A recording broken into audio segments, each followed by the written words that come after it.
Hello, hello, everyone, and welcome back. Say hello to my good friend Nicole Rogers from Reading UK. And I'm Isabel. Everybody calls me Izzy, and I'm a designer from Ottawa, Canada. How are you, Nicole? How are you feeling today? Yeah, I'm good, thank you. Yeah, it's good. Amazing.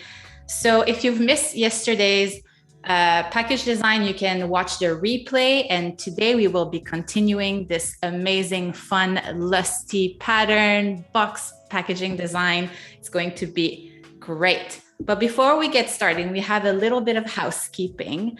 So today we will be having the artist spotlight. So please make sure to submit your the recommendations for creatives for our next artist spotlight. Also, if you've missed the daily Illustrator challenge with Clady Virgin, you can catch the replay every weekday at 11:30 a.m. Pacific time. If you're on YouTube, get on Behance. This is where all the fun stuff is happening. This is where we have great conversation. We loved having your questions yesterday. We already have Potato, our friend Potato from yesterday. We have Leela, we have Chris, we have Jack. Oh, so good to see you, everyone. So Nicole, please reintroduce yourself for everybody that wasn't there yesterday and maybe do a quick recap. Yeah, sure. I'm Nicole Rogers. I'm from Digital Bear Design. And yesterday I was creating Lusties, which is a supplement brand. We were going through the logo and also creating a really cool pattern for the packaging. So just a little quick recap of who Digital Bear Design is. So we work with fitness and wellness companies, and we do everything from web design to logo design, branding, all that goodness. That's amazing. So we can do a quick recap of what we did yesterday. So yesterday we went over the Lusty's logo design, and this is what we came up with. And then we moved over to creating some patterns. So this was the mood board. And created a load of fun patterns. So Lusties is a product for 18 to 35-year-old females. So I thought this color palette and also this kind of theme worked perfectly with what we want to achieve. Can you maybe tell us like what is each icon for, just for the new people like today? Yeah, sure. So what I wanted to achieve was up here, I wrote a little list of everything that's going to be within the Lusty's brownies product. And, that's macronutrients, vitamins, protein, and also as women love, we want to have healthy hair and also nail growth, but also for those gym goers, get that muscle recovery in there as well. So I wanted to create icons that reflected that to really kind of say what it does on the box. That's great. I'm loving the nail one a lot. Yeah, so from yesterday, I've tidied this up a little bit, just making sure that all the lines and everything are the same thickness, and just making sure it's all good to go for the box. So if you weren't here yesterday, this is the packaging that I'm going to be making today. It's like an open box where the brownies will be sitting in. So this is basically where we got up to yesterday. So we have our overall pattern now, which is, looking very bold, but it's looking quite cool. So I will expand on this now by creating and finishing off the box packaging.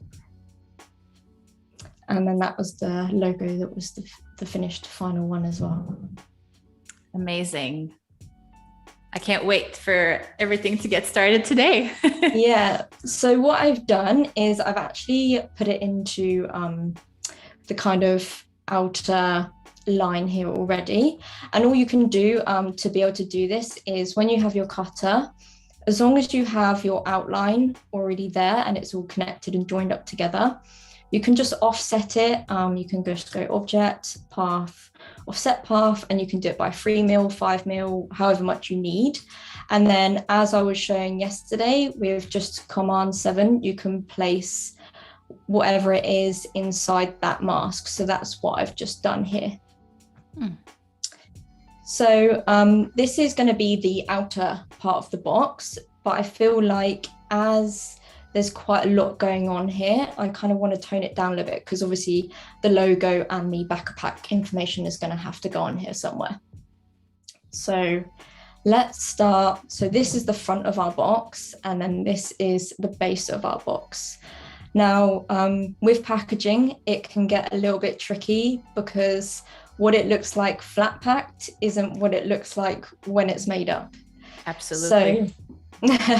So this is where people struggle. So although I've put the pattern on here, it can't stay like this, because when it's folded up, the pattern won't match, if that makes sense. So what I'm going to do is I'm going to duplicate this, and I'm going to release the clipping mask.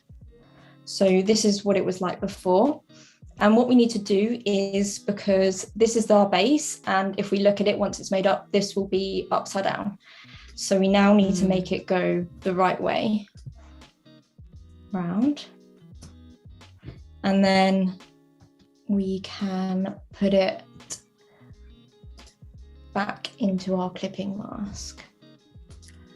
So as you're doing this, there's lots of love in the chat for you, saying, whoa, that looks so fun, from Ariane Bédard, who was actually here not too long ago, and she did a typographic zine. We have, whoa, love this pattern, very fresh, from Kieran Lewis, who's also been on Adobe Live and is a great host. Good to see you, everyone. Yeah, it's nice to see you all come back today. And then hopefully you guys can all see it finished off. So today is a little bit where the magic happens, where we'll be finishing it and also mocking it up as well. I love how you're saying it as where the magic happens, because I do truly believe that designers are magicians. I feel like as soon as you start mocking it up, so it just makes it so much more realistic, as if the final product, like how it's looking now, you know, it is magical when you see it transform into a mock-up. Absolutely. I think it's better for the client to see as a final mock-up, because it gives them like a really good idea of how it's going to look like in real life. Whereas you would give them the flat design. I mean, some may understand, but not all of them. Yeah. So what I'm doing here as well, so this lid needs to match up with this side. So again, I'm just copying. I'm going to draw a box here. So that's probably going to be good enough. I'm going to mask it again, Command 7. And then what I want to do is I'm just going to hide this for a second so we can see what we're doing. And I want to flip it around.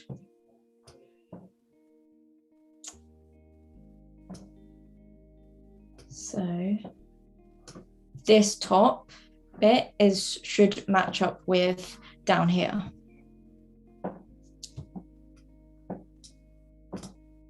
So now I'm just gonna sort of. So this box that you have, like they won't be using any glue, right? Like it's all something that's going to be folded in, like to stand up. So how it works is, I'll show you in a minute how it works when it's made up, but this is the lid, and then these down here at the sides, then these flaps tuck in here, and then it's quite clever. So the locking system is this folds on the inside to here. So this bit connects in here. So that's how it holds together. And then amazing. When it's built, and then this flap at the front tucks in. So it all just kind of locks it in together. And then what you can do is, if your mask isn't quite fitting with the cutter guide, you can just, I'm going to lock my cutter guide, you can just, with the plus tool, add some points in there. And then I just like to get it fit in that crease there, just so you're not left with a white bit. That makes sense. It's the attention to detail that is very important. And then I'm going to bring the rest of it back. So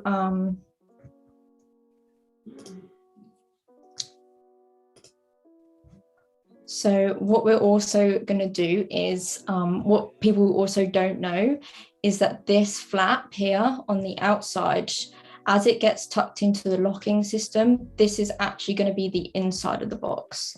I think I'm just going to flood the inside pink. So I'm just going to draw another rectangle, and I'm just going to use this pink here. And then you can then drop it back into your mask. So the reason why I like to mask everything is also printers love to do this as well. It's just when you print something, rather than flooding the whole of this artboard in that pattern and ink being wasted, you only need that 3 mil bleed on there. So that's why I like to have everything in here. And then the printers are happy as well, because you're not wasting any ink either. And you want to keep them happy.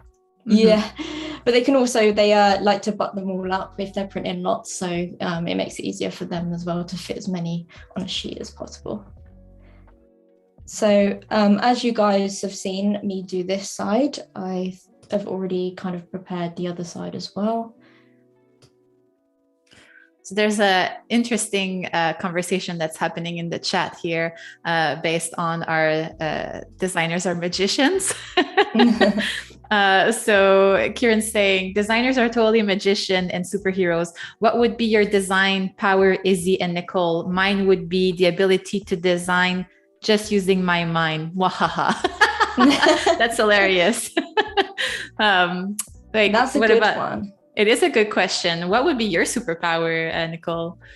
I would love, it takes me so long to come up with ideas and concepts.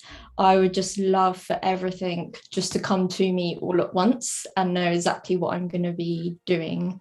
And there will be no amends with the client, because it will be exactly what they want. So you would like to be able to mind read, essentially. Yeah. But what is your actual superpower like right now? Like, is there something that you're really, really good at? I don't know. On the spot. Yeah, I know.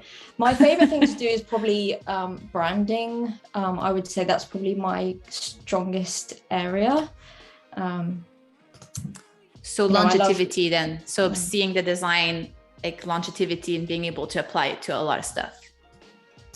Yeah. And I think, I don't know, I just love seeing it everywhere as well. But I also do, the one thing I do love about packaging though is designing something and then seeing it out there in the world and, you know, people using it. That's amazing when that happens. Yeah, definitely. When it's very different when you actually see something printed and you can like see it in your hands. Like that's definitely a feeling that we have with the Ottawa Design Club zine. I guess my superpower would be conceptual thinking.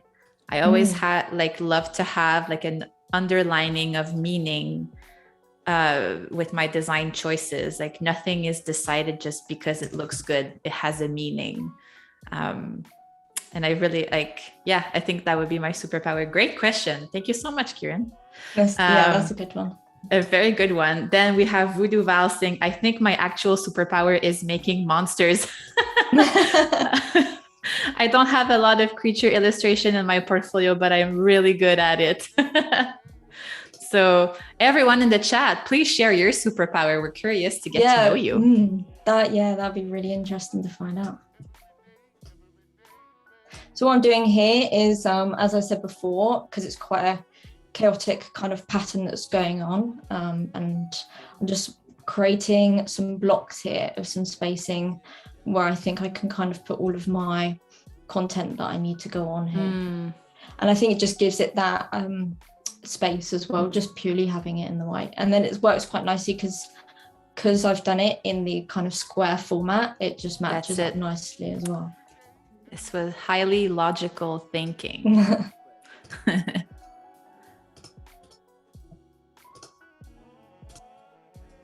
I think it's nice also like to add like those like block of colors, because it also gives a break. Like the pattern is really nice, but it's like even stronger when you allow it to breathe with just like I think that's the thing as well, like when you use bold pattern, like when it's flat laid like this, it looks very, very intense, but you have to remember when it's made up, you won't see half of it, if that makes sense. So it's for sure, like as intense when it's made. So what I'm going to do is I'll take this one actually, just take this logo.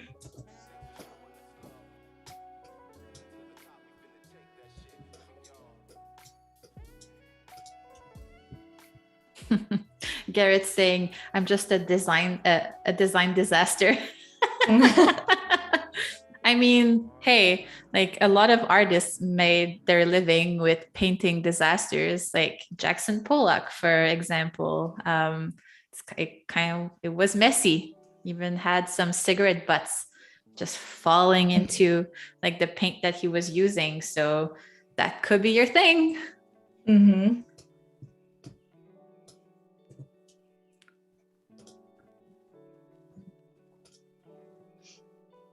So I think what I'm going to do is, because potentially there's going to be like different products in the future, like these ones are just going to be like triple chocolate brownies going in this one, which I think the purple would work really nicely with, is probably put like the product name on the front as well, so they know exactly what it is. For sure. I do have an interesting one though, like there's always go-to fonts, you always have your main go-to serif and sans serif fonts. What's everyone's favorite fonts? Mine personally is Gotham, and I also really like sorry, I'm typing it now. And I also really like Poppins as well. So what's everyone else's? Great question. Tell us about your favorite fonts. Bonus points if they're from Adobe. I really like Favori. That's like a font that I use like pretty much everywhere in my own stuff and in the Ottawa Design Club stuff too. It's just clean. And what I really like about it, not that we get to use numbers often, but the 8 is upside down. Like the circle is actually bigger at the top than at the bottom, which I kind of like that, like kind of second look, like when people look at it but anyways. That's cool. I don't think I know that font actually. I can send it to you after if you want. Yeah. So we have Brandon Grotesque right now. Yeah, that's a good one.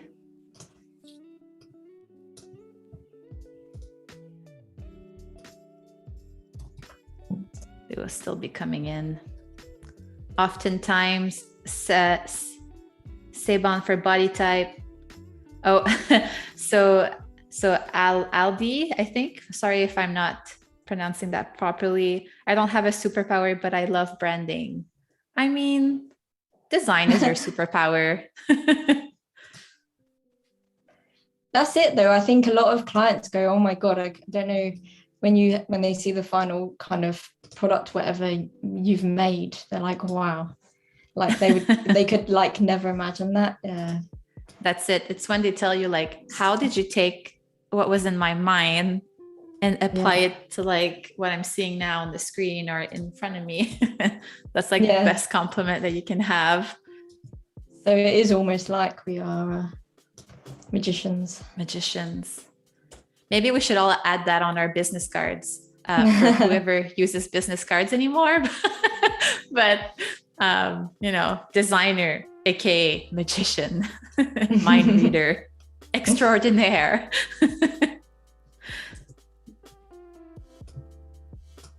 So we had a question from Voodoo Val.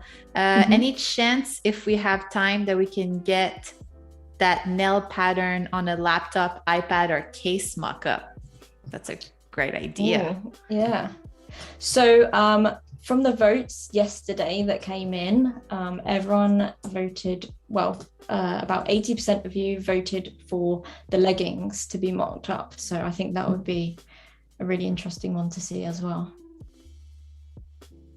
And then from that, like that's easily applicable for other stuff. Yes. After. So that's the great thing about creating patterns with packaging. You can apply to this, and as we discussed yesterday, you could take any one of these squares and repeat it, and it would create a great pattern too. So I think that's the great thing about patterns.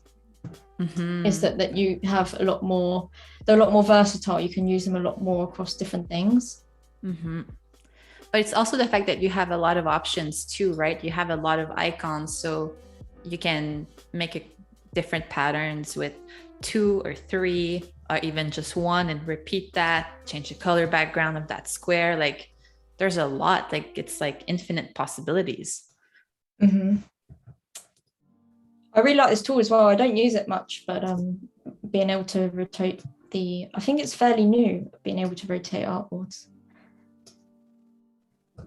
That is super cool. Lila saying, can't wait to see this pattern on the leggings. And Voodoo Val said, I'm good with the leggings. She said, even better.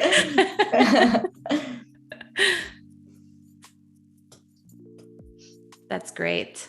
Yeah, so I think this white block really works well with being able to like still get all that back of pack information on there that you need. So and as we discussed, sorry. Oh, sorry. No, go ahead. As we discussed yesterday, all of this is normally provided by a client. So I'm just dropping this in here. And yeah, so I think, we gave out a freebie yesterday, and we'll also release it again at the end of this live with a template where you can actually store all of your clients' information, such as this stuff in there, which is really great.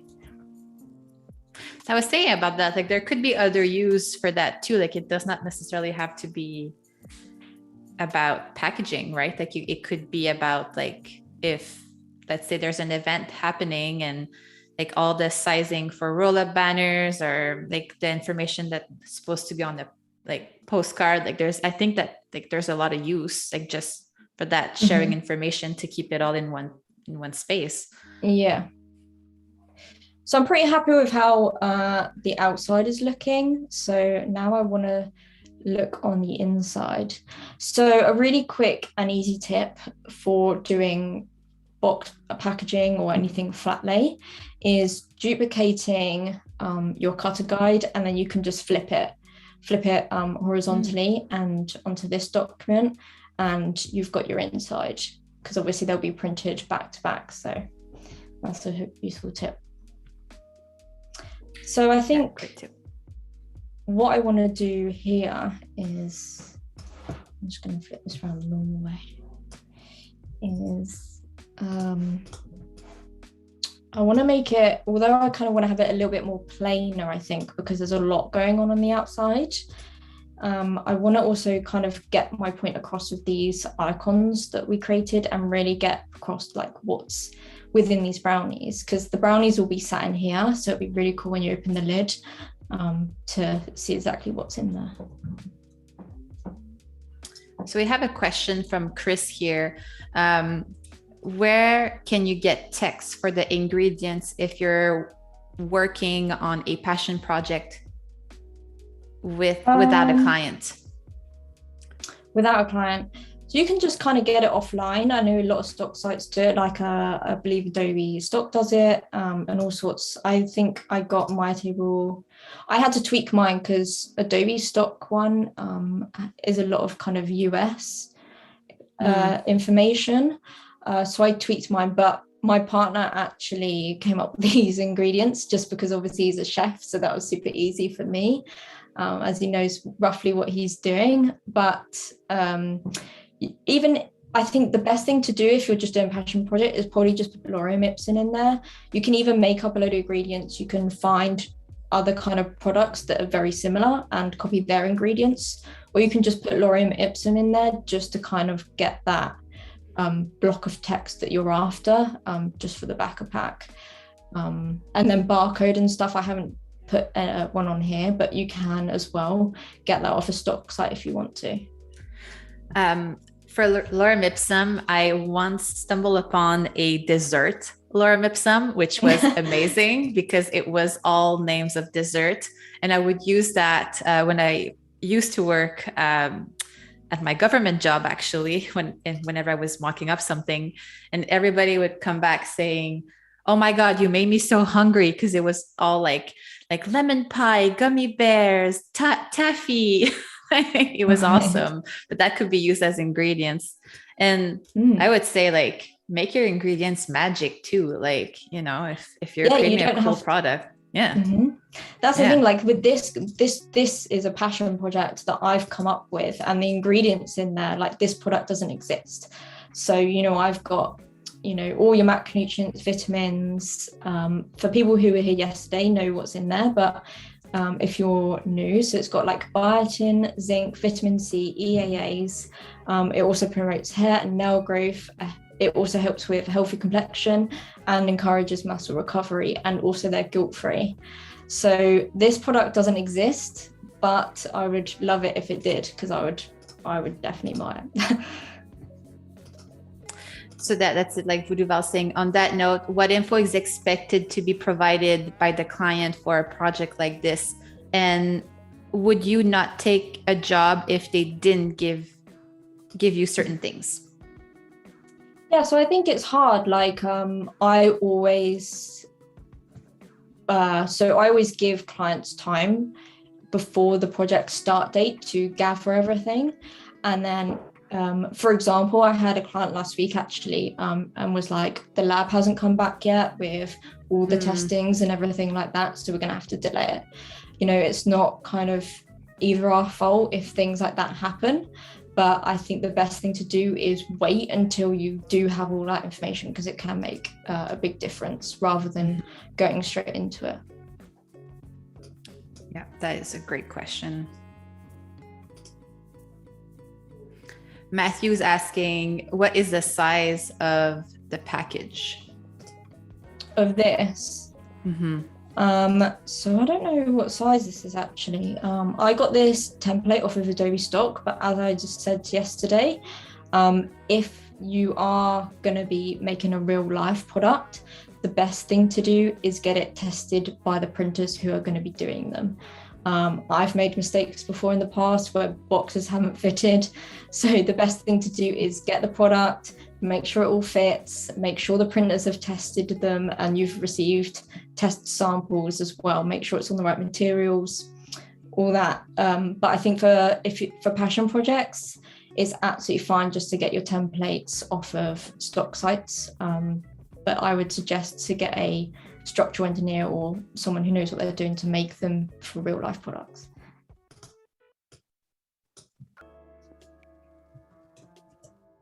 I hope that answers your question. I think it's also important to create a great relationship with the printer, because that you need to have like open communication too, like often. So befriend them. Like it's always a good thing. Yes. Yeah, exactly. And that's the thing. I think the more you communicate with your printers, the more they're willing to help you as well. And also what I didn't know actually, which I found out recently, a lot of printers offer different services as well, such as they'll even store product for you, for your clients and all that. And they'll kind of build boxes and package stuff out as and when the orders come in. So I thought that was quite useful to know, is that some printers can do that as well. Just because some startup companies have everything in their house and they might not want it all in there. Yep. And sometimes like they have special machine to do some special effect that can really make the package like stand out with a cool feature. So it's important to know that it's available to you, because specifically if the product is going to go on a shelf, it's competing with so much. So you want it to, to give it a chance and be able for the product to stand out. Yeah, exactly. So we have a great question from Kieran. Are there any brands that you really admire or find inspiring in terms of packaging? I do have one in mind actually. It's a cosmetics one. And you've probably all heard of the brand. It's Charlotte Tilbury. I don't know if any of you, females out there, have ordered a Charlotte Tilbury product, but her packaging is amazing. It's I know her product's very high standard and very premium, but it's like gift after gift just from revealing the packaging. And it's just really like they've thought so much into detail. Like she's got a diamond for a logo. I don't know if you guys have seen it, but like even like that locks into when you close and open boxes and things like that. Yeah, her packaging's really nice. That's and great. It's got gold foil too, and I love gold foil. So. Wow. Yeah, of course. Like that's like your digital bear like brand. Yeah. I don't know about them actually. I have to look them up. Great question. Thank you, Kieran. Is there any option to make peas lighter on my laptop? I'm not sure I understand that question. Sorry. Yeah, I'm not sure. Is that what is everyone else's favorite packaging? It'd be interesting to know. Obviously, there's people all over the world here who's what packaging they prefer. That is a great question. Mine is like a very independent chocolate store in Toronto. It's brilliant how they did it, and I think that as far as product too, it's brilliant. They have a line of chocolate, and it's with the entire alphabet. So like the label, I guess, on it is just A, B, C in bright colors, different font for all of them. Mm-hmm. And they added an ingredient that starts with the letter in the chocolate. So the B would be banana chocolate. The C is coffee chocolate. The M is matcha chocolate, which is great. And that's a really nice idea. It's so cool. And when you see them on a shelf, like all one beside another, it's so rich because the colors are so vibrant. And I think because it's candy too, like it probably brings me back to my youth, right? So especially like something that's like, as easy as the alphabet. I think it was brilliant. Yeah, that sounds great. So Sylvia is saying great packaging wisdom. You're very welcome. So Crystal is saying, I love the Benefit cosmetic. Their packaging is always so cute. Yeah, I agree with that. I use their mascara. I think they're good too at like really showing like the properties of like what it does, like what the product does.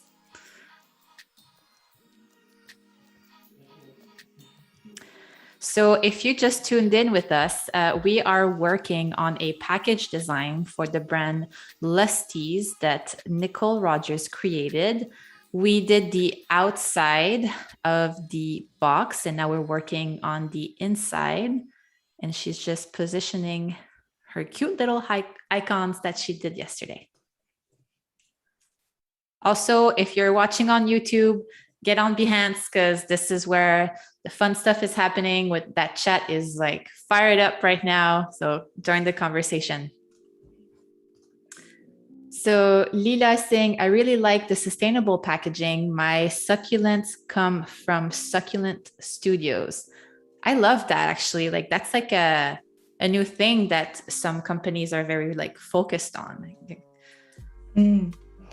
Yes, I really like sustainable. Also, I did actually buy some Tala clothing not that long ago, and it's really, really cool because the tags on the clothing are made out of seeds. So once you've purchased the clothing, you can actually plant the tags, which is a really nice idea. Oh, I love that. There's like a second life to like the product. This is great. I've seen some print shops too, like using soy-based ink. So whenever like the paper disintegrates, the soy ink is actually not bad for the environment. I think. Please don't quote me on that, but I think that's what I read.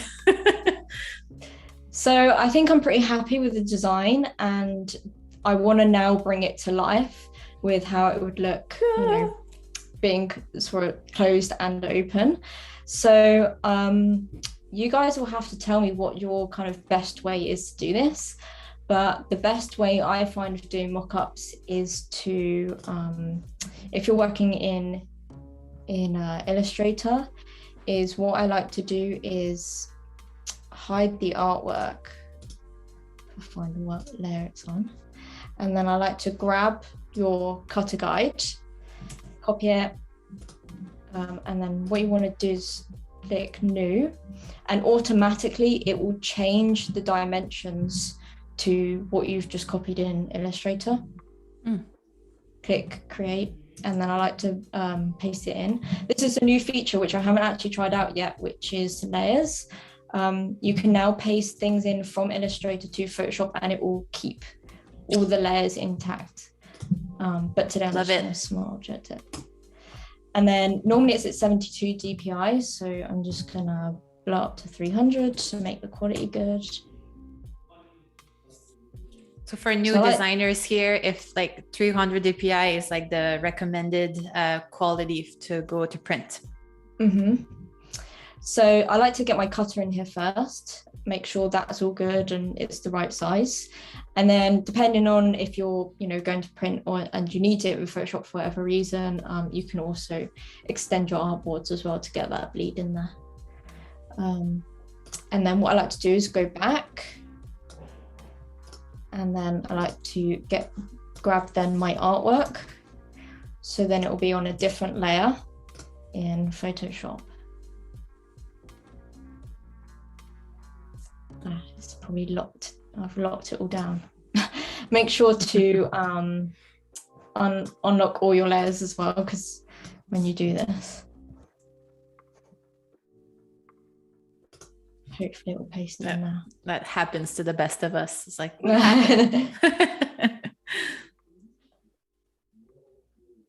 it's taking a little longer, so hopefully it will. Well, it is a heavy, there's a lot of details. Yeah, there we go. Okay.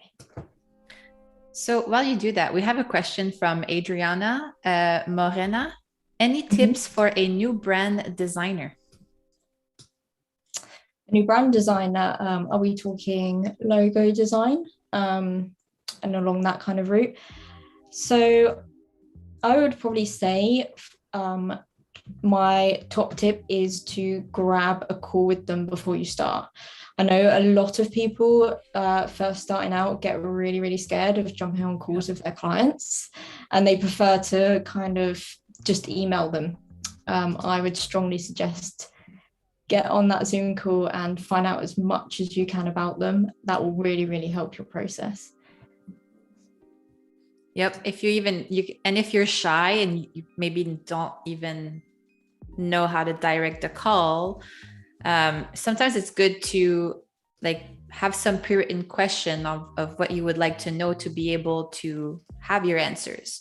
So write that down, and then you will be super prepared with that call, and probably even impress the client. So I think she just said brand identity designer. So I guess as an overall, same thing applies though. Yeah, and that's the thing. It doesn't kind of just apply to branding, really. That kind of tip is any project. I would strongly suggest whatever you do, because that's one of the mistakes that I made. Is I never did that myself, and then you find out a lot of lot of mistakes if you don't get all that information. That's it. So the reason why I put in 2 different layers, cutter guide and artwork layer, is because I like to use my cutter guide to cut out the sections I need for mock-ups. So I just get this, I don't know what you call it, quick magic wand tool. And then what you want to do is you make sure you have it on the cutter. And then that will, as long as you've got your cutter all connected together, there's no gaps, it will just select that part. And then you can click then on your artwork and copy it, and it won't copy the cutter guide with it. Brilliant.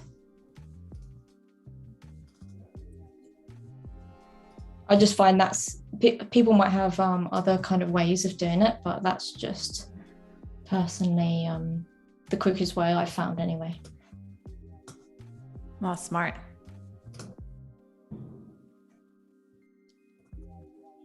Flip that the other way.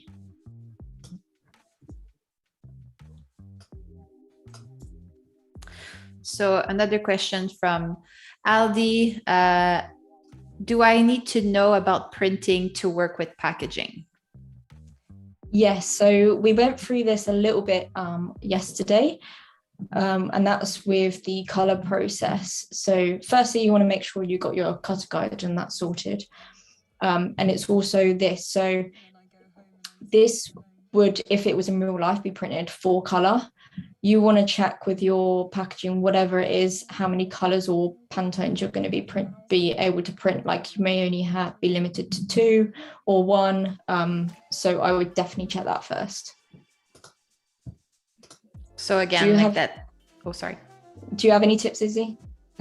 Oh, well, that's it. I was going to say to ask the printer, like just, and if you're very, very new, you could be like, hey, like this is what I'm requested to do. Do you have any like indication on where I should start? And just be transparent. This is the first time that I'm doing this.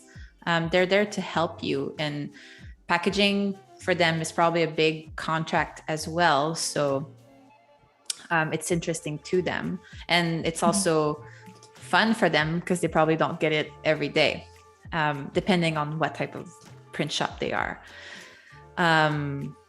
Yeah, I guess color, like knowing how color works is very important. Knowing which medium, like is the paper, not paper, but the box, is it going to be base? Like, is it white? Is it cardboard? Like, you know, that's also important to know the medium. And I think that's it. Just speak to the printers beforehand and just get literally as much information as you can. Then you can't really go wrong. That's it. And maybe bring in even the client with you.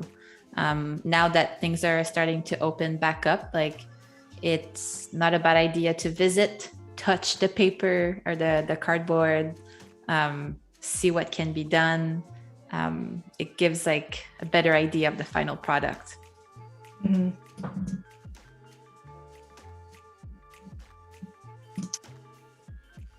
Now I'm just going to bring in my inside.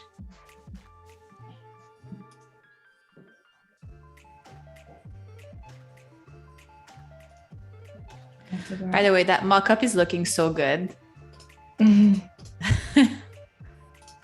Will you add a background color at the end, like to make it like really pop? Yeah, we can do. That's not a problem.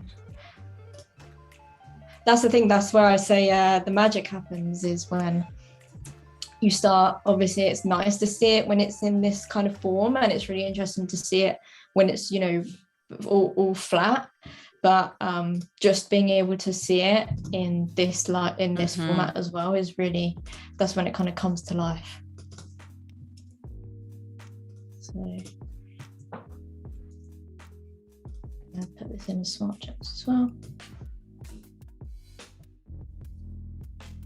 So we still have some Halloween candies left over. So last night I had a mini chocolate bar, and because of the live yesterday, I was like, well, this doesn't have biotin, this doesn't have zinc, this, like, why am I eating this? I know.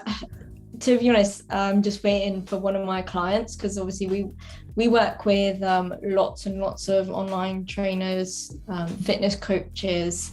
I'm hoping for one of them to see this project and invest in actually making it come to life. That would be amazing. Please let us know if that happens. I would be on the wait list to order some. Yes. If it ships all the way to Canada. Yeah, I think that would be very high in demand if anyone could actually make that product for real. Because then you also find I'm really fussy with protein. I don't know if anyone else in the chat, takes a lot of protein, but sometimes it can be like really grainy. So you have to get like the right brand.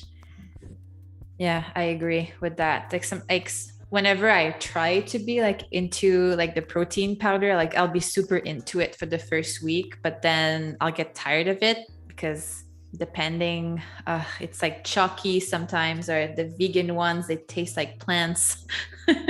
Like, yeah, I love that it's in a dessert format, guilt-free dessert. So we have a question here from Celia. What are the differences? Sorry, what is the difference between utilizing Stager with packaging versus doing it manually in this format? I know at one point I was utilizing, my God, I'm so sorry, I can't speak. Adobe Foldable to make out quick packaging mockups. Would you be able to expand on that question a little bit? Like, I'm not sure, do you mean mock-ups or in real life? Yeah, sorry, I don't know. We had a question from Lila. What tips would you give your younger self just starting out? Oh, this is a good one. So a big one for me is get those questionnaires going. And as I just said, the one thing that completely transformed everything was just getting on those Zoom calls. And that's it. Like, since we've been doing Zoom calls, and actually as one of our kind of unique points of sell with us is we don't time limit our clients on calls. We let them take as long as they need with calls, and we really, really dive deep and get as much information out of them as possible. And we found since doing this, it's dramatically improved our projects, just because if you have a half an hour call with a client and then they're trying to tell you things and then you just cut them off, you're only going to kind of have half the information to do the project. So it's better to just kind of, let them do the talking and get as much out of them as possible. Something I do, I don't know if that helps, but so I have like pre-written questions for that call, and after that, like I answer all the questions and send it in the written format to my clients. So it's like their way of seeing, like, did they express themselves properly? Did I understand what they wanted for me to understand? And I send them like a Google Doc so they can easily like add or remove. And once they're happy with the answers, like I ask the sign off, and that's when I start like the design process. And since I've been using this format, I mean, I rarely get revisions, which is awesome. I think that's the thing, like, you won't get it straight away. No one ever does. You're always going to have tweaks. Yeah, tweaks. Like, we're still making tweaks all the time, but it's just what works best for you. But you'll discover your own process along the way. That's it. And what's going to really work for you. Absolutely.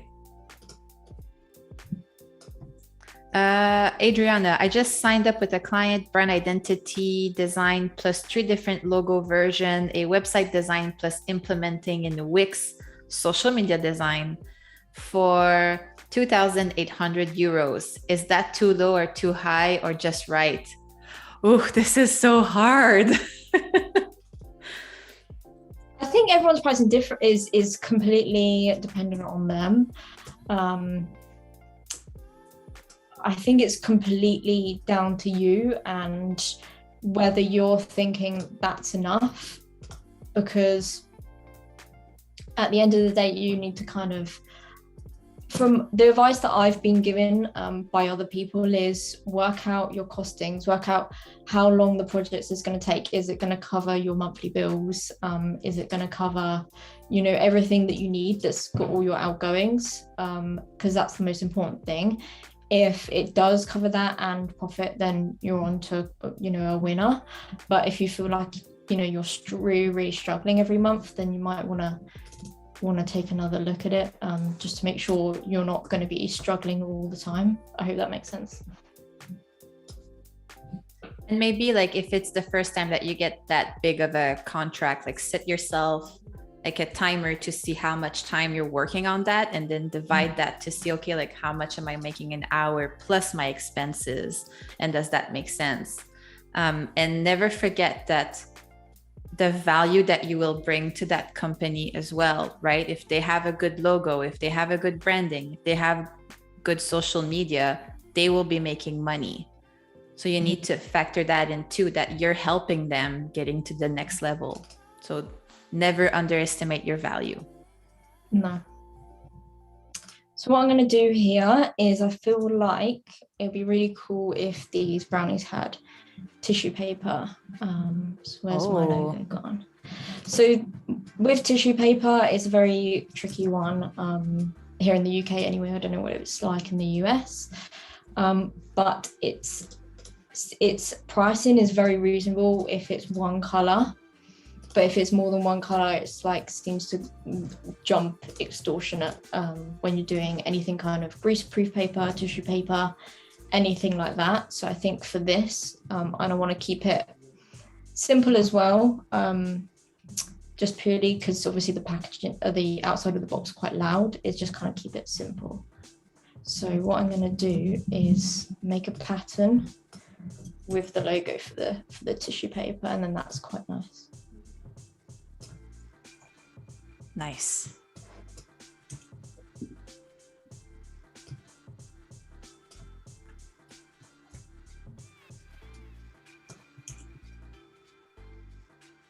There's multiple ways of doing this. I seem to just kind of like doing it the old-fashioned way of just duplicating it lots of times.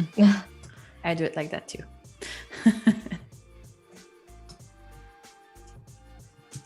And the align tool is my best friend.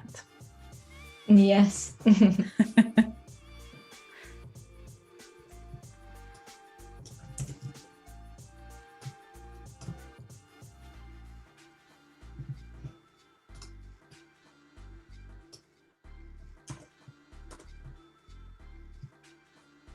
I think that's the thing as well, like when it comes to logo design and that, it's really nice to be able to have different versions of it, when you create it for the client, because they might come across with this, for example, and you need to have it being able to work in one color as well. Mm-hmm. Yeah, and I think it's also important so the logo should work in black and white too, because maybe in certain instances, like you won't be able to use color. Mm-hmm. Yeah, exactly. So I think that's going to be too big. I'm just going to duplicate.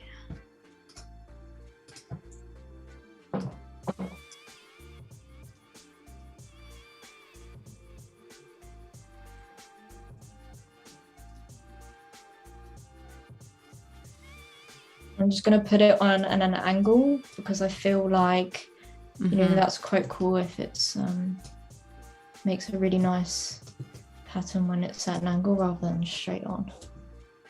It gives it movement too. Mm-hmm.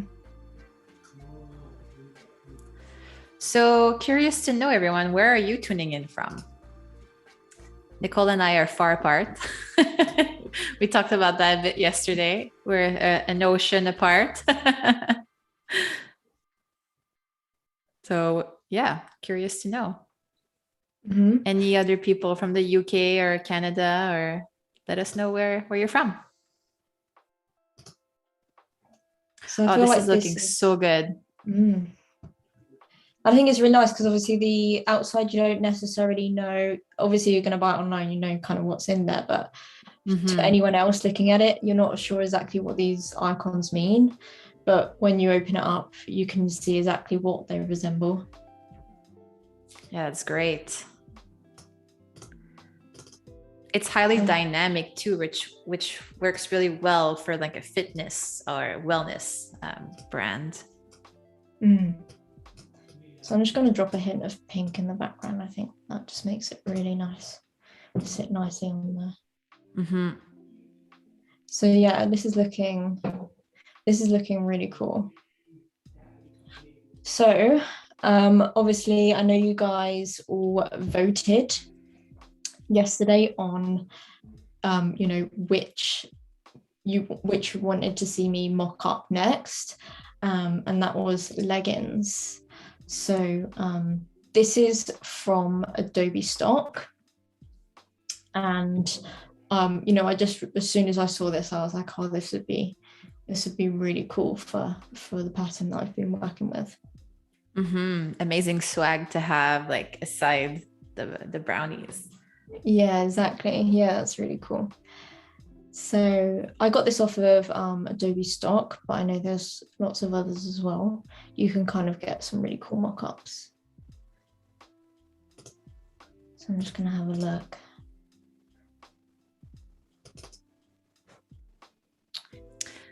So we've got people tuning in from Northern California, Voodoo Val, Adriana, Germany, Garrett, East Coast of Scotland, Celia, Orlando, Florida, Crystal, Utah, Lila, Hungary, Carolyn, Washington, D.C., Kieran, London town.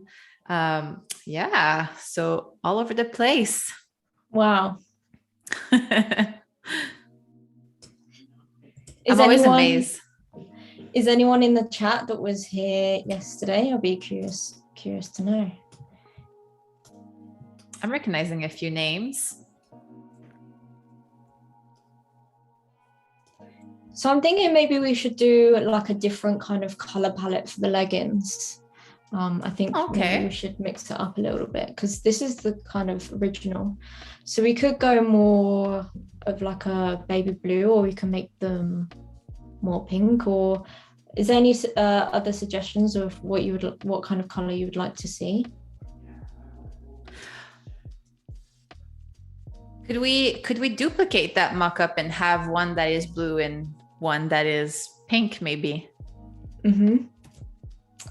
Yeah, because I was thinking of also, possibly doing different flavors as well. So we could do, if I just go back into here. Yeah, so we have Voodoo Val said, I was here yesterday. We have Celia, briefly yesterday. Lila, I was here yesterday too. Crystal, yeah. Chris, I was here yesterday, smiley face. Thank you so much, everyone, for tuning back in. Yeah, it's great to see you all here again today. So I always have issues with having all of my stuff locked. I always lock it all down. And then I struggle that's to move normal. it all again. And then you start having so many layers as well.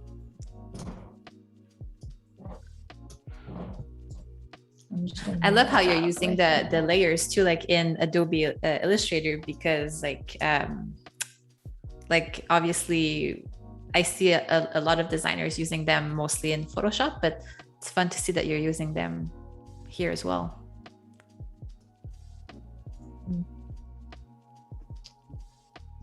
I think that's okay. So what I'm going to do is maybe, I was thinking about, creating different flavors.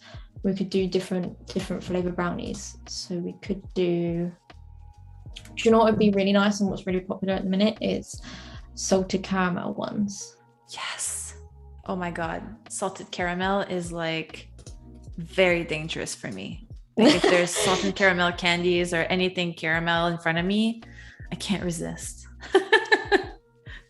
That macchiato, caramel macchiato at Starbucks. Yeah, that's like my go-to drink. Do you have you been having all the pumpkin spice stuff out in the US at the minute? I think we're like slowly transitioning to the chocolate peppermint latte for the holidays. Yeah, I heard about that. Has anyone else seen all these peppermint stuff? We have Nespresso, and they've just released a hot peppermint pods. I'm not sure about them. I don't know. It's not really like a UK thing over here, but apparently it's huge in the US. It is. I think we like flavors, like we're flavors depending on which holidays. I was big on pumpkin spice lattes too. The day that they came out, like I actually walked. There's a Starbucks at like I don't know what's that in miles because we use kilometers here. But it's like a 5-kilometer walk. So I walked to get my pumpkin spice, so it was guilt-free.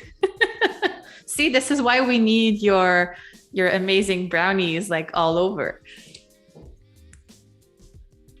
So what I'm gonna do is I'm just gonna try out a few colors, and let's just start having a little play around. And let's say do we have some color suggestions in the chat, maybe? Oh, Leela, coming to my rescue. 5 kilometers is 3.1 miles. Thank you so much for this. Oh, this is very interesting. Not sure about maybe doing that. Maybe we'll try transforming the blue instead.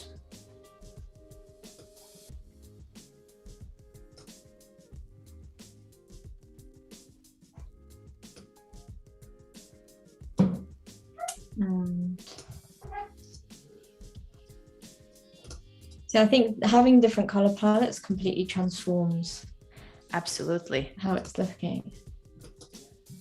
Just from changing that blue color makes a huge difference. But I kind of want to get that more salty caramel-y feel to it. Color does matter a lot in design. Don't let anyone tell you otherwise. It is very strange, like so I naturally went for the triple chocolate ones for like a purple color, and that's very much like a triple chocolate kind of color, I feel. It's interesting what you kind of connect with.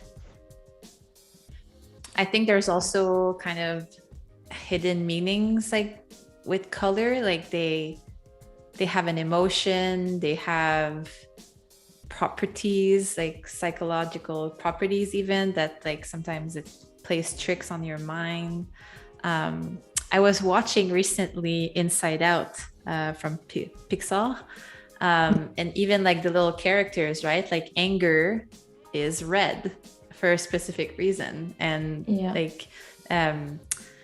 sadness is blue, like joy is yellow. Like it's funny when you start like thinking like that and you start to make some connections with color and emotions and messaging, and even in branding, like there's a reason why McDonald's is yellow and red, and that most food chain will use red because apparently red will create hunger.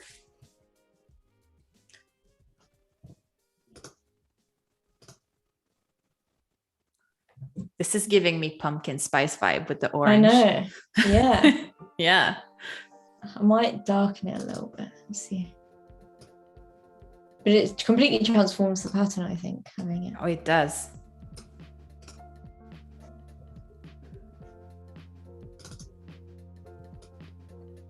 So Celia is asking, what made you interested in branding and packaging?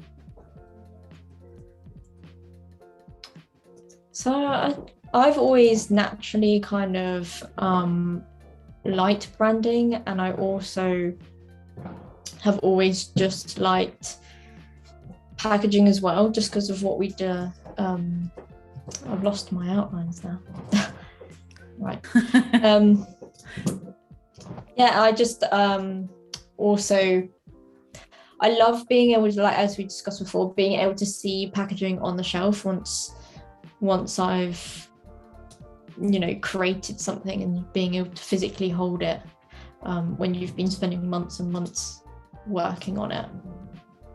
I think that for me is like a really, really, really good feeling. I don't know about the rest of you, but personally, that's what I love about packaging.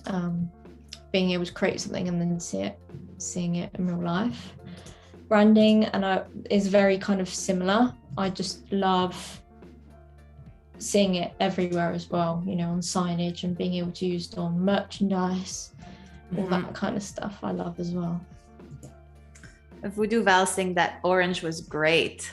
I know we transitioned a little bit, but I'm trying to bring it back, but I seem to be losing my strokes a little bit. We're working on it, Voodoo Val. I'm trying to get it back. Yeah.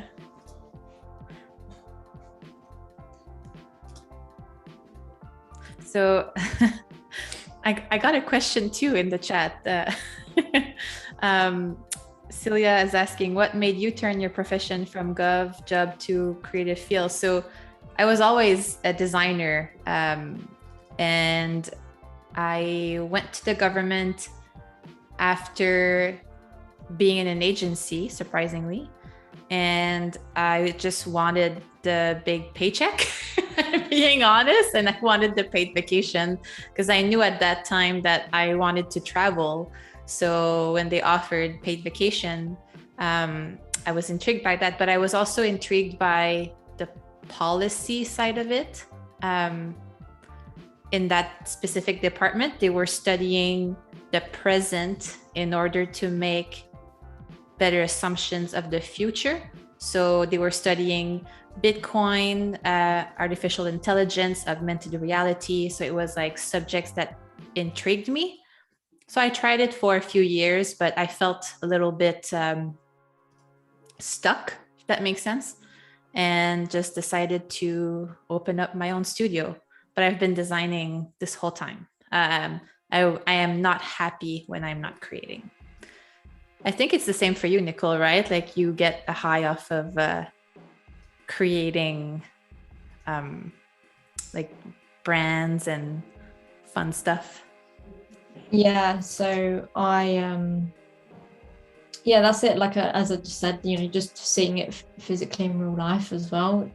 It's like that kind of sense of achievement.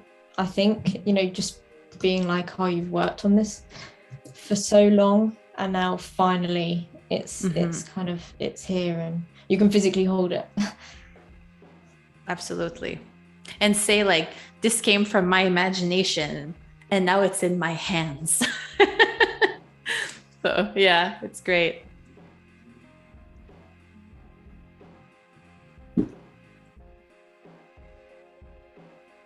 So I'm just tweaking this a little bit because I'm just not sure what's going on with the... I always have issues with the stroke tool. So there's like, even if we're like advanced designers, there's always some stuff that you can learn. That's, I think, like also from like the design profession, is that there's always something to learn. Like you can never cap your learnings, right? Like there's always something new coming up. There's always a new trend to try. Like it's continuous learning. Mm.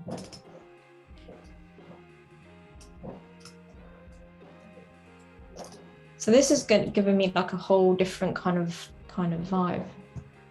Mm-hmm. It's definitely more salted caramel, isn't it? Oh, definitely.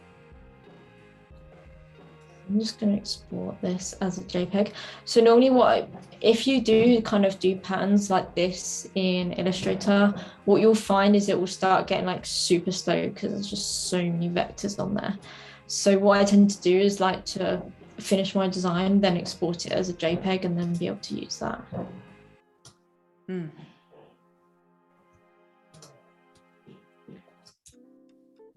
Will ease up the workflow for sure. Yeah, and everyone hates it also when Illustrator or Photoshop crashes just because you've got too many things on the go. Does anyone else find that? You just have like endless tabs open and then you're just really struggling. Hashtag guilty for that.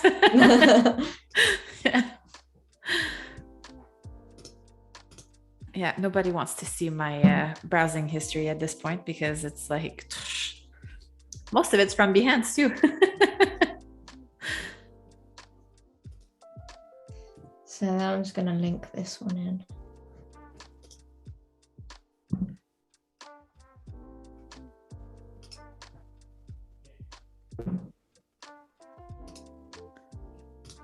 That is crazy. Like when you see them both side by side, like, but they work so well together at the same time. Yeah, I think that's it. Like, I think that's the great thing about creating patterns. So I've tried to keep a bit of blue and pink in there on both of them, just so they kind of gel together still. But yeah, I think just by changing the colors, it makes a huge difference, but it really impacts the flavor. Yeah, for sure. We have a question from Mahmoudul. Sorry again if I'm not pronouncing that properly. My drawing skills were never good on paper. How could I improve my drawing from making patterns shape for illustration?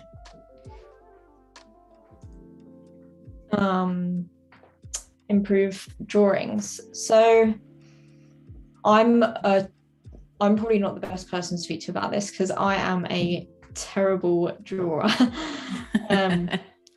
I could not draw to save my life, but I do with every project, I do sketch everything out. Even though I'm an awful drawer, it's more about the ideas, and it's more like you get happy accidents by doing it that way as well, which is why I try to avoid a little bit going straight into Illustrator, because I find if you go into Illustrator, you're very precise straight away with what you're creating, whereas like what you want to do is sketch as many things down, good or bad, and then you might look at it and be like, oh, actually I could kind of make this out of it instead. So I tend to do that, and then I'll kind of maybe photograph or scan in my drawings, and then I'll go around them more precisely in Illustrator with just using all the different shapes and everything like that. It makes life so much easier. There's a good trick too, and I think what's her name, Meg Lewis, who is like the renowned designer. She used to do a lot of contour drawings of people, which made the portraits like very interesting. Contour drawings is when you're only looking at the subject in front of you and you're not looking at your paper. So what that is going to do is that it's going to trigger actually your right brain to really understand the shapes and stuff like that. So like it will look silly, but it will train also like your eyes to really look at something. So like try that. That could be a great place to start. There's also a lot of books on drawing and giving exercise. I even saw, I think, a calendar once that it was like a prompt a day just to get like the juice flowing on drawing. So that could be cool too. Yeah, 100%. So I'm just going to go back. So I think this is quite cool, just getting the ideas together, for different flavors. And now I kind of want to go back to my leggings mock-up, as I promised everyone I would create that today. So I'm thinking, I've got like a good vibe going on, with the salt caramel, the triple chocolate. Maybe leggings will go more of a reddy pink, maybe. Amazing. So we are 15 minutes to the artist spotlight. So again, make sure to share your artist's recommendation. So for future spotlights. Yeah, just like a time check for you, Nicole, too. Perfect. That should hopefully give us enough time to create these leggings. Amazing.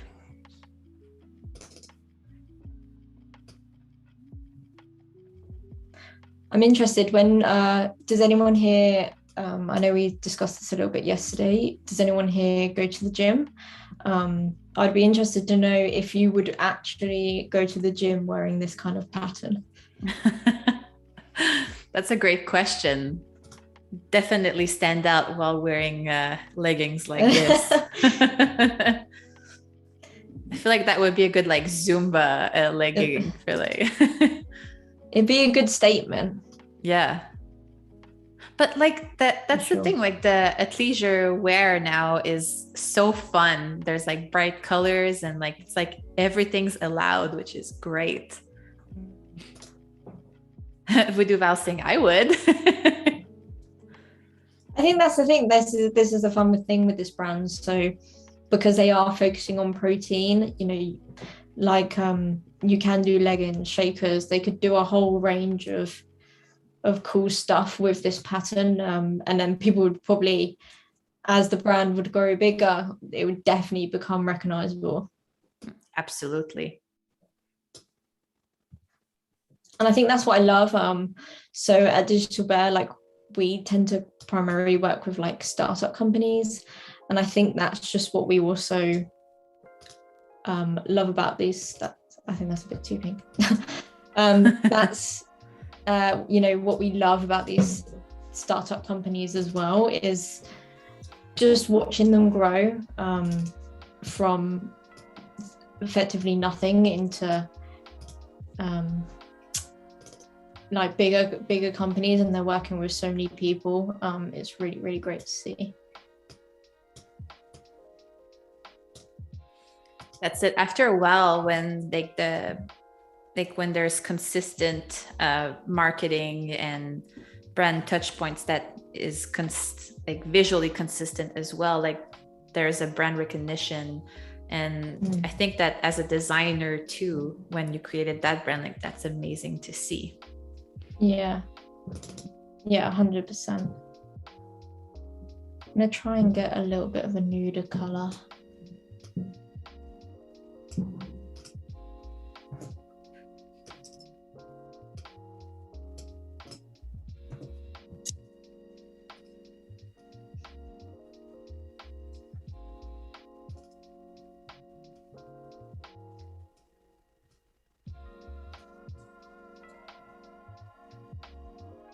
So I'm quite like looking how this color scheme is looking. So Kieran's saying if there were a male version of trackies available, I'd rock a pair. I'm sure I can mock some up for you, Kieran. He also added like moves like Ned Flanders in skis. That's hilarious. Carolyn said, I would go for a macro repeat of the one motif, like the leaves. Does that make sense? Yeah, absolutely it does. And that's what you were saying as well, isn't it? Like, because although this brand could use this pattern all at the same time, they could have like sub-brands, and then the sub-brands could be these different kind of patterns within themselves. Because there's a lot going on here. So they could definitely, as this brand would potentially expand, break it down even further. Absolutely. Also, if they have like sub products, like if there's vitamins that just for the hair and nails, or then using just this, and like there's a lot of possibilities. Yeah, 100%. So I'm just going to start dropping this pattern in here now. I think to make it easier, we're just going to start from the end.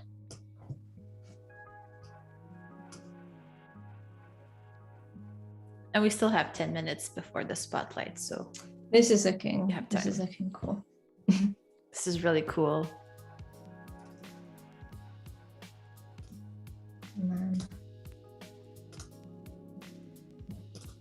I'm going to take pattern again from this one.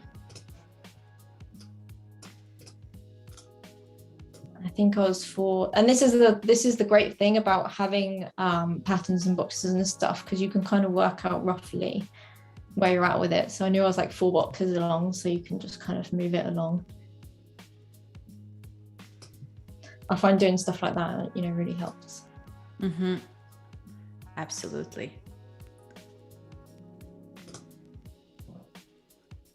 I'm like mesmerized by watching you right now. I'm sure a lot of people that are like watching at the same time are as well.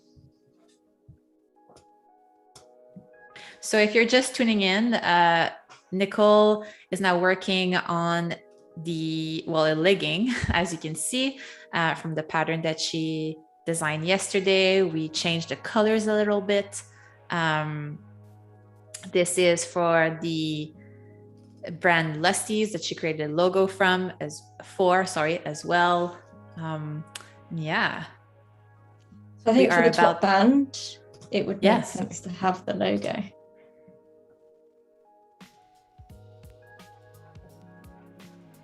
I would say a pair that's also like the opposite. So having the pattern as the elastic band and having the logo, like a just solid color for the leggings, and having the logo really small, like on the side too. That could be really, really cool. That's the thing. I feel like with this pattern that I've created, there's just so much you could do with it. Opportunities, for sure. Mm-hmm. And you have those kind of big brands as well. You know, so you could have, like what you just said is pattern up here and then have, you know, logo running down, or you can break it down further and just have a few of the squares. You could do all sorts with it. I think it would be really interesting to see what we could do. So Fergie just tuned in. She said, "Hi everyone. Nicole is UK based and she's from London." Thank you for joining in, Fergie. Lila, I could see the pattern be on one leg and solid color on the other. That's amazing. Voodoo Val, love it. Then Leila added, love the colors you ended up using. So that's quite cool. So I like how bold that is. We could we've got a couple of minutes before the spotlight, I think, haven't we? We could try doing the one leg. I'll just save this. So Celia say, I would wear it if it was subtle, like a muted tone color. I can feel that, like same. I'm usually the one that wears like black all the time at the gym. I don't like my sweat showing. So I can get that. I think that's the thing. Like you could do what you wanted with this. Like you could take the kind of more white and baby pinks, baby blues out of this kind of palette rather than have it so bold. I was just having a bit of fun with the getting carried away with the bold colors. But that's it. That pattern is so mesmerizing. So why not use it and plaster it everywhere, right?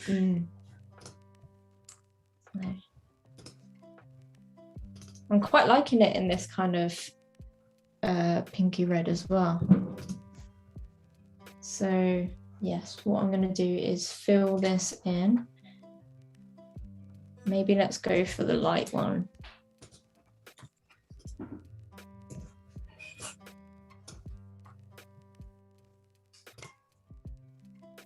So that's how it would be like with you could do it with one leg. That's great. It's rare that you see something like this that is asymmetrical like this. I love it. Yeah, it works perfectly, especially like going straight down the leg as well. Or we could do it with just the band at the top as well.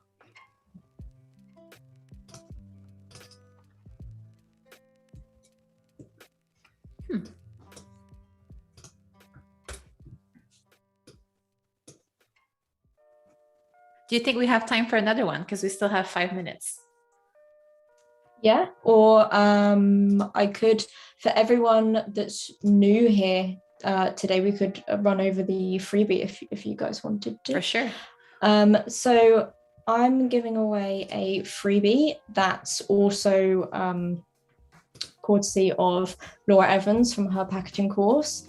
So the initial idea came from that, but however, I've kind of developed it a little bit further into the way that I personally work, rather than the way that she works. But she's very kindly allowed me to share my kind of version of it with you all today. So this is like a packaging portal. It's on Notion. I don't know if anyone's heard of Notion, but this is effectively where you would store all of your client information for packaging. So, this works amazing for me. Rather than everything gets lost in emails, or that, there's endless email chains, this is just so easy for you and the client to access at all times. So this is where, we were talking earlier about being prepared and having everything in place before starting a project. This is like the one kind of thing that you would have in place. So for me personally, I love to upload a little tutorial video for clients to use this, because they can get a little bit confused of what they're supposed to be doing. So I tend to just use Loom or something like that and upload a little tutorial of how this works, or they can just read the information on the left-hand side. And then I like to break my tables down into different sections. This is all completely editable, so you guys can let out exactly how you want to, and then you can invite clients in so they can edit it as well. So I like to enter the product name here for the client, or if you don't know what it is, you can just leave that up to the client. They might have multiple of the same product, but different sizings. So I always like to get them put the mil, grammage, whatever it is, different sizing in there too, because they might all have the same name. On the priority list of which one just kind of takes more priority over the other one. And then this is quite cool. They can also tick, what's happening with the product at that current time. So they can say, they're securing the cutter guide for it, or it's ready to go, or it's the product's being tested by the lab, or whatever kind of process. So both where you're at with it, and then you can change it accordingly. And then it's quite cool. You can drop in cutter guides, photos, barcodes, anything like that, dimensions. And then what you can do is, so as you go to each one, you can open up the tab. Make sure you duplicate it. You can duplicate it with this little bit here. And this is sort of like a game changer for me personally, is so as they fill in the table, all the information will come down here for you. And wow. Then this is extra. So, they can have the product name. You can obviously you can change this to exactly how you want to work. But, how to use instructions, legal and approved ingredients list. Obviously, you don't want to get caught out. Obviously, that's your kind of client's responsibility. Any allergens, any icons that they are approved to use, SKU codes, if they have any warnings. So all this information is like super helpful. And to me personally, it's been a huge game changer with packaging anyway. And I use this kind of process across all of my projects. So I have, a website one. It can work, all kinds of different ways. You can just edit it to how you like. This is great. Thank you so much for that, Nicole. No worries. So yeah, that's all free for you guys to download. Amazing. Sure, like that will revolutionize a few of us who's often working with package designs. So sort of like head over back into Photoshop again now. Yeah, for sure.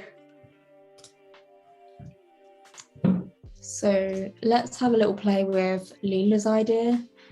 Maybe like having these, and especially as like some of you guys are saying, you prefer neutral, maybe it'd be quite cool just to have the band at the top in the pattern. That would be cool.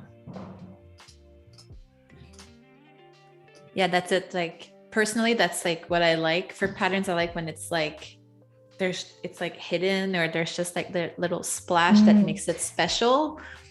Because that's the thing, you can have it on show if you're wearing, just a sports bra, or you could have it, True. or you could just hide it with a t-shirt. Like, you could have it out, or you could do whatever you want, couldn't you? It would be cool to have the sports bra with the full pattern, like you said, and then like just like the band. I think that would like really balance the outfit really well. So what I'm going to do here is just do a white outline as well. Oh, good idea. And after this, we'll go to the artist spotlight. And by the way, Chris is saying, very cool. Thanks, Nicole, for that freebie. No worries. I'm really sorry if you can hear any noise in my background. My neighbors decided to go crazy with the fireworks tonight. So I'm not really sure what's going on there. It's not a holiday, so. I mean, it's better, like outside my window, there's construction happening. So fireworks at least is not all the time.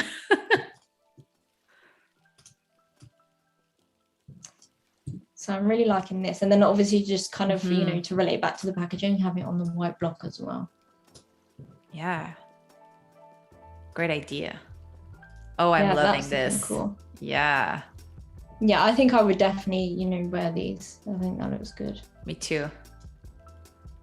Good job. This is amazing. Good choice, everyone, for choosing the leggings option for Nicole to design. We got inspired with all the options. So there you go. That's a great brand. I know. I feel like we've had a little bit of a fashion show. What you can do with leggings. That's good. Like when there's like so many options like this, like that's when you know that you have like a good brand in front of you. So it's great. So should we head over to our artist spotlight? Yeah, sure. All right. So today we have Leela. So Leela, Lauren Peachy, she's in the chat. Thank you so much for being here. Yeah, we have some very cool designs to look at. And I think we should start with the one project. Yeah, that one's shouting out to me the most as well. It's very colorful. I love this intro. It's very bold and it makes a huge statement as you click on it. Yeah, I love like the little elements that are like almost like hand drawn that really like kind of wraps around the logo. Great job. This is my favorite kind of style of illustration where it's all kind of made out of shapes, kind of a little bit similar to what I've been doing, but this is a little bit more freehand. I love that when it's kind of more blocky. So this looks cool. So this is enabling people to live a healthier and more sustainable life with a deodorant that is part of their everyday without putting their body and environment in danger. That is so cool. And yes, that is so important. It's a really nice idea. Yeah. And I love how, Leela, you use fruits like to really kind of bring like the mock-ups to life and even like the description of the brand. And for everyone who's watching, having a case study like this whenever you're presenting the work is really good, because let's say an employer might be looking at your Behance page. It's good for them to understand like the idea behind the product, like the challenge that you faced, and how you came with that design solution. So this is great. Good job, Layla. This is nice as well because she's created it so it works within the Behance. So you're looking at it almost like a presentation slide. It just fills the screen really nicely. Oh, wow. So we're really getting into like how everything was done. The golden ratio. I know. Who uses the golden ratio? I've personally never ever used it. I kind of do mine by eye or like a little grid, but I've never used it. Have you used it, Izzy? So not really. I know I totally should, specifically being an art major, but I think that like I use the principles a lot, like to balance without even knowing. And if I do get another tattoo one day, this is what I want to add to my skin, is the golden ratio. I see it everywhere, but I've never personally used it. But it'd be interesting if you did go with your logo designs that you've created in the past with the golden ratio to see if it did match up. Yeah, that would be a great thing to do. Great learning experience. So I love this O for the one. It's like a really cool abstract leaf shape. So that's quite cool. And it gives, like, the one is an organic, natural edible as well. Yeah, great choice of font, going with the little leaf too. It like just ties in everything together. Oh, there you go, the pop-in I know, fonts that's that you like so much. Oh, it's nice also that we're seeing the brand elements as its own. It's funny how, when you see it on its own and then when you see it all together, it's like almost gives it a different reading. Yeah, it's really nice. I love the color palette as well. Yeah, some people have been saying that too in the chat. Color palette. Oh, so this was the before. Wow, that's a massive. That's a huge change, isn't it? The one before looks so bland and doesn't look very appealing. Yes. Whereas this one just looks like, it just looks so nice. Like you'd be happy to have it out as well. Do you know what I mean? Like you'd be happy to have that on your shelf. You wouldn't like really be bothered about hiding that product away either. Yeah, absolutely agree on that. It's also like good when designers use animation on their Behance or even on their website.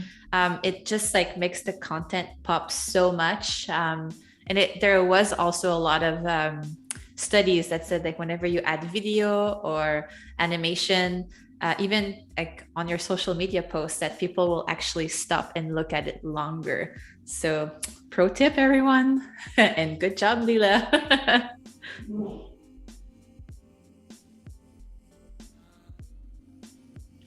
This is great. I love that shade of purple so much. Yeah. How like, yeah. Oh, this is cool. So I guess like with the different flavors, like there's like different color combinations. See, this is what I love doing as well. And it's very similar to kind of the packaging we've been doing today, is very, very similar illustrations. And then the color change just makes that huge difference, doesn't it, to the scent of flavor. Yeah, oh, for sure. And I could also almost imagine them all on a shelf, sitting one next to another. Like I would probably go and take so much time like choosing the one that I want, because I think this would definitely stand out on the shelf, you know, with all the other different ones. Yeah, absolutely. So this is cool as well. Like, yeah, definitely having animation on your Behance page definitely does bring it to life, doesn't it? I think it's also cool to see who the product is tailored for. Like we got an idea that it's like the active woman likes, like, you know, like the big sports, like outdoor sports. And then this is nice to see as well, like the whole, you know, like the reason behind it and who it's for. And a testimonial. Yeah, that's great. It's like the social proof at the end, just to say like, yeah, like, again, for people that are looking, maybe looking to hire you, it's great to see like, hey, to say this client was happy and I could potentially do the same for you. I've noticed Leela has used a style. I think they're called stylescapes, aren't they? I think that's something that like kind of Chris Du came up with. I think stylescapes. Is that where you got yours from, Leela, or did you kind of come up with that yourself? It definitely makes a great footer, doesn't it? Oh yeah, absolutely. I think it like ends like the presentation so well too. It's like this nice little like banner at the end. Well done. Now I'm going, I need to redo a lot of my Behance projects. I know, you're putting us to shame, Leela. Yeah. So like, what one should we go in for next? Let's do the live holistic one. And we'll keep the raw for the end. Ooh, very interesting patterns from the very beginning. This is really interesting, isn't it? I love how it's the same layout as well across all your Behance projects. You have a great intro, and then you have, you know, about the project underneath.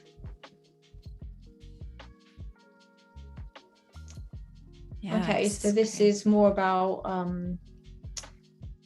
live holistic believes people who give more to themselves, they are more generous to others.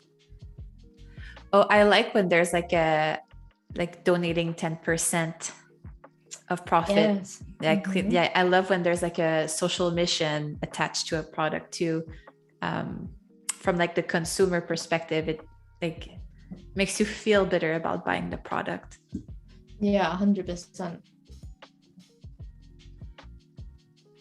I should use the golden ratio in this one as well. Yay! Did anyone in the chat say if they've used the golden ratio, or has anyone actually tried that out? I'll be interested to know. Right now, the love is going to Leela and beautiful designs. And she said, yes, she learned the stylescape from Christo and the future. Yeah. Everyone loves a bit of Christo. Great. Yeah, he's the master. I love this as well. I really love how detailed you go into it of your grid system. Yeah, it's brilliant.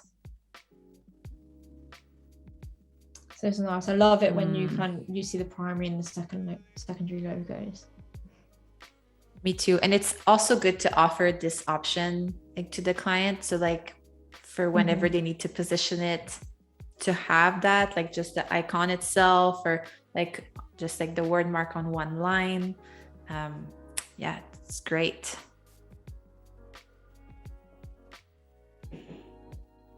Oh, there we go with the before and after. Oh, wow. Yeah. Massive difference. Huge difference, isn't it? Yeah. It's crazy. This is very similar to the last one. It's very white, very kind of bland with just the text. I would not have picked it up before from like, I would have walked right by it. Yeah. Yeah. You've done a good job at designing. Yeah. Bringing it to life. Oh, that's great packaging. I love that. The pattern creates a really nice footer, doesn't it? But it's quite nice because I think on the bags you use it at the top and the bottom. So that's a really clever way of doing it. You could use it top or bottom.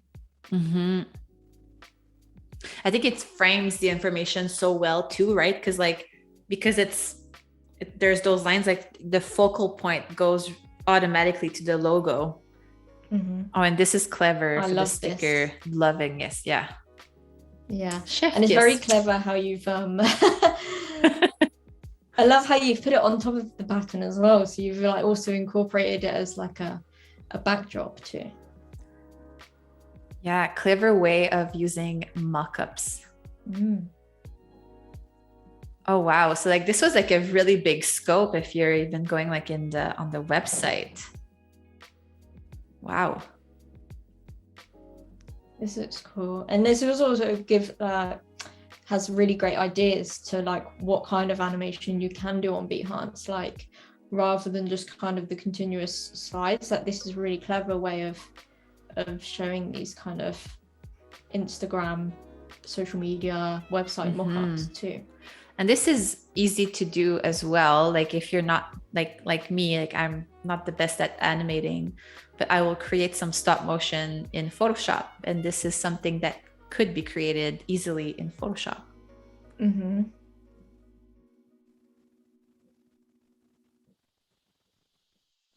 There we go with the testimonial. I'm loving the peace sign. It's so cute. This is great. And then I think it's very impactful as well to see the process of how you've taken it as well. Like, you know, potential new clients love to see what potentially you could do for them.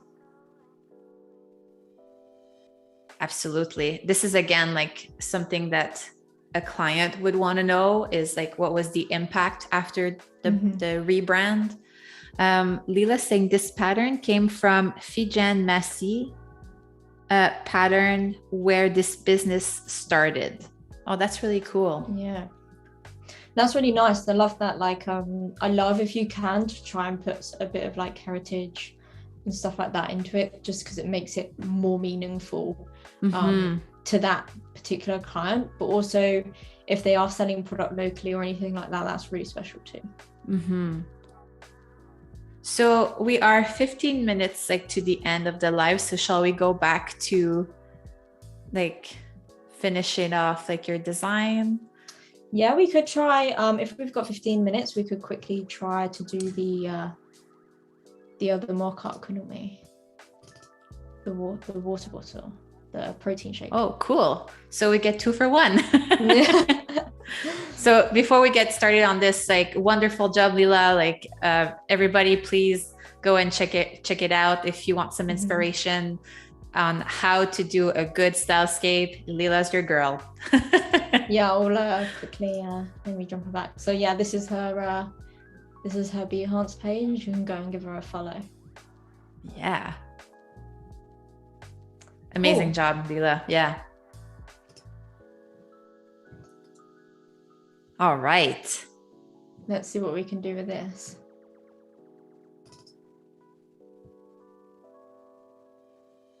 I think for now, like, we could try just doing like a hue and saturation on the color palette too, and see what kind of effects we get for that. Great idea.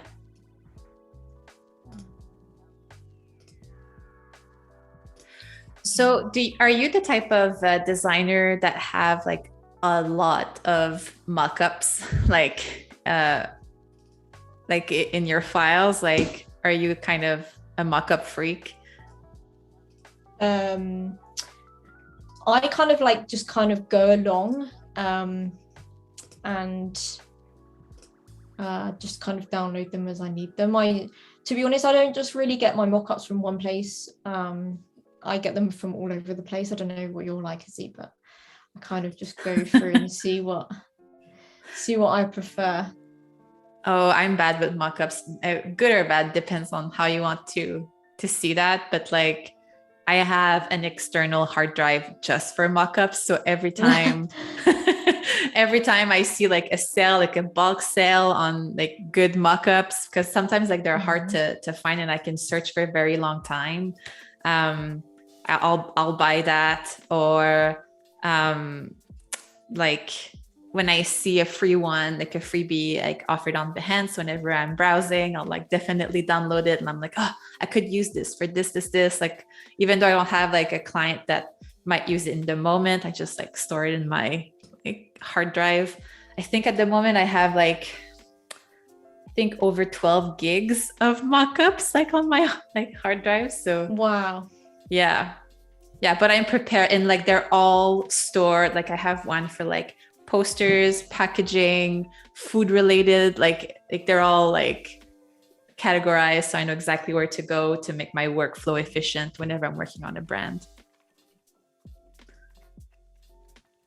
I'm just trying to hit in saturation, but I think maybe selective color is also good. I don't know if anyone uses selective color. I find that's quite cool to change just that particular color. And we can just have a little play around with it in here rather than jumping back into Illustrator.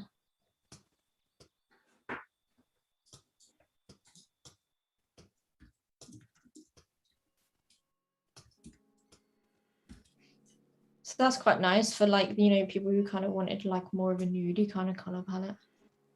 Mm-hmm. Yeah, this is nice. Maybe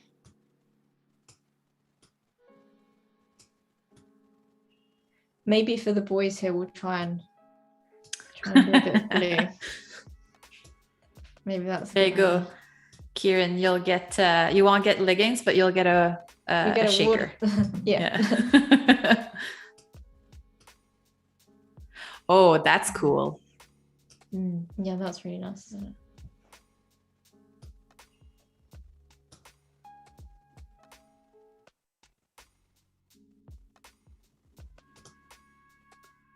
And that's quite cool. It is a smaller pattern as well. Seriously.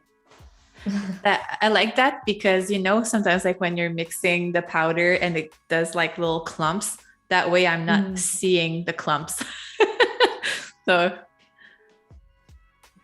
or if it's like a green powder too, like I'm not seeing it and then people don't think it's gross.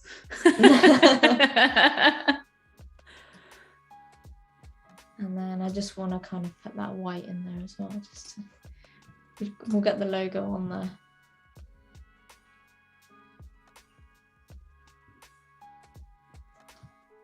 And what I might do actually is kind of take, if I can grab it, the outline one. I think that would work really well with this blue color scheme. Absolutely.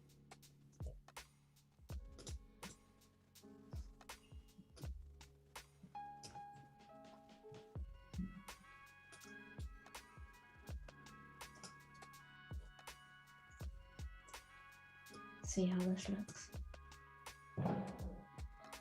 Did you see my eyebrows? I went like, I can't wait to see. So now I might make it a bit smaller. But I'm liking the way that this is going. How about if it was like vertical instead? Oh yeah, down the shaker. Yeah, that's cool. That would be cool.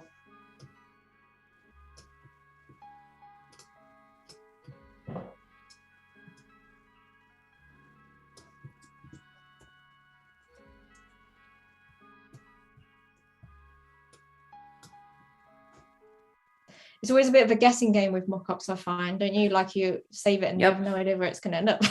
Yep, absolutely. It's like you have to try to see, reiterate. Sometimes you work on it, you come back the next day, you're like, then go and play in it again. So yeah, that's totally normal. It's part of the process. I think maybe I want to increase the size a little bit.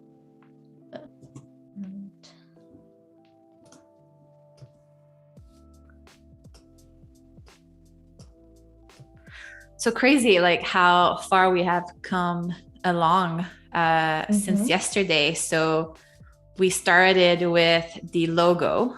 After that, we created the icons, the pattern, the packages. I think that's it. I think once you kind of get the pattern and everything going, you know, once you've got your logo, then you've got your pattern, it all kind of just then falls into place from there, I feel. And I love mock-ups because that just really, really brings it to life.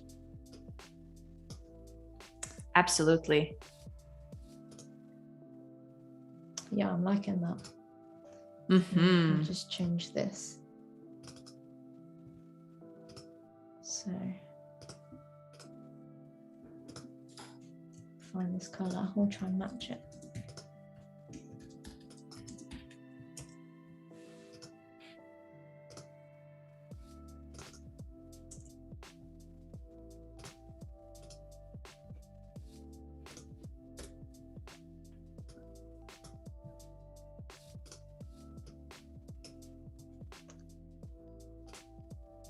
Oh yeah, I'm liking that.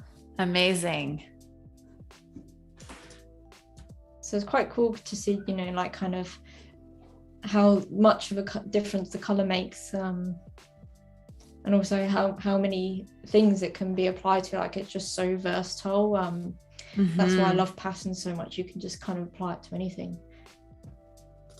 Yeah, and I could even easily see like a version where the pattern could be like on like the board of like the top, and just having like the Lusty, like a line that goes from top to bottom, and just have that logo there. Like there's so much.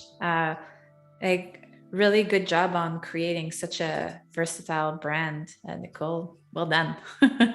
Thank you, Kieran. I hope this this water bottle does it justice.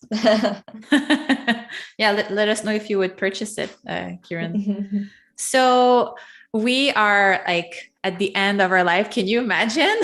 I know, it's gone so fast. Yeah, it's gone so fast. Thank you so much for everything. Like, yeah, we've done so much. We did the logo, like the patterns, the icons, like the packaging. Like we tried multiple colors. It was such a pleasure to have you, Nicole. Thank you so much. Stay tuned. We got the XD Daily Creative Challenge replay with Brandon Gross coming up, followed by Draw Along with Kyle T. Webster at 2:30 p.m. Pacific time. And yeah, Nicole, thank you again so much for everything. Go follow Nicole, everyone. Thank you very much. Thanks for having me today. Bye. Bye.